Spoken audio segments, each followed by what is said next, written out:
Hi gorgeous people! Itong vlog na to yung nagtinggalan beach kami at in celebration ng father ko ng kanyang birthday. Kasama ko yung buong family namin, 6 kami. Si Papa, si Rito, si Sels, at si Kuya Lawrence. At of course si Hunter, kasama namin yan. Yung maiwan ng baby ko. Ngayon nag-posing kami nito sa mga daan pa lang para ma-enjoy namin yung view.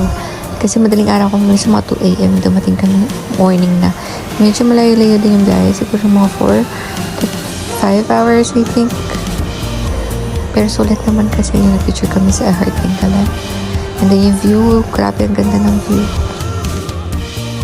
Papunta pa lang, busog ka na sa view and yung nature, lalo pag nature lover ka. So hindi namin pinalampas ng picture sa nature. Ayan ang cute, diba? Yes, talaga sobrang hindi ko talaga mag-picture, mag-video kahit sa mapunta. Kaya nasanay na din talaga sila. Wala silang choice. Pag sinabi ko, picture tayo dito, picture talaga kami. Hinto talaga kami doon. Ayun ang papa ko at ang tita ko. Picture silang magkapatid, magkuya. Panganay yung papa ni Sel. And then, sangko yung papa ko. Ayan, upo sa tulay. Baka mamulog ka dyan, be. At posing. Ayan, maposing ng magkuya, magkapatid. Ang happy ang papa ko kasi birthday niya yan. Yung celebration ng birthday niya. Di kami nagandaan yan kasi request ko na mag-travel na lang kami para diba ma-experience din nila. Makarating din kami sa other places at maiba naman.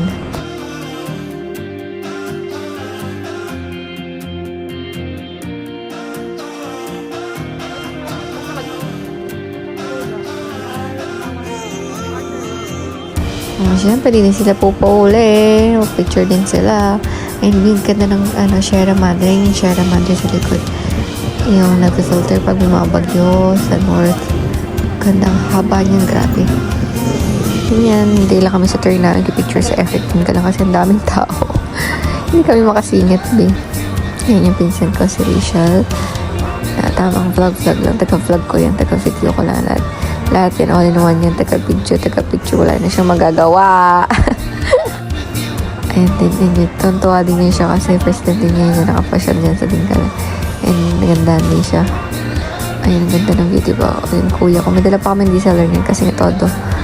Picture talaga ang peg namin yan. Kasi talaga mahilig talaga ako sa picture. Parang okay lang talaga ba sa makapag-picture ako. Or okay na masaya na ako mga pictures ako, nakaka-capture ko yung moment. And then may post ako na pang stories. And then forever, maalala na nakarating ka dun sa lugar na yun. And yung memories maglalast yan forever talaga.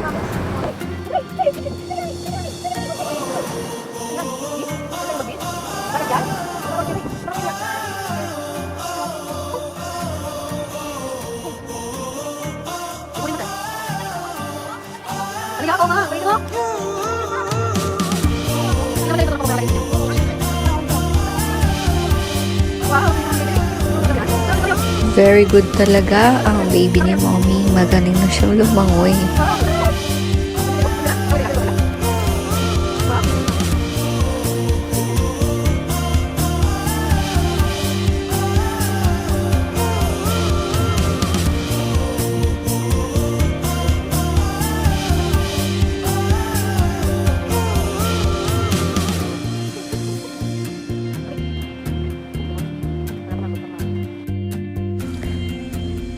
The following slides are just random pictures of us.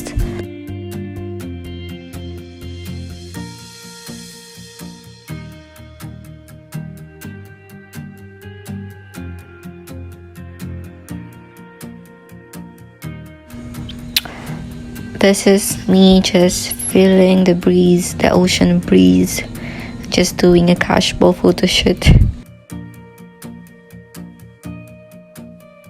I just wanted to save all the pictures here, so I'll just put everything here, like all of the pictures. And I just want to save the memories, and when I grow older, just want to see all the pictures and how thin I am when I was in my young age.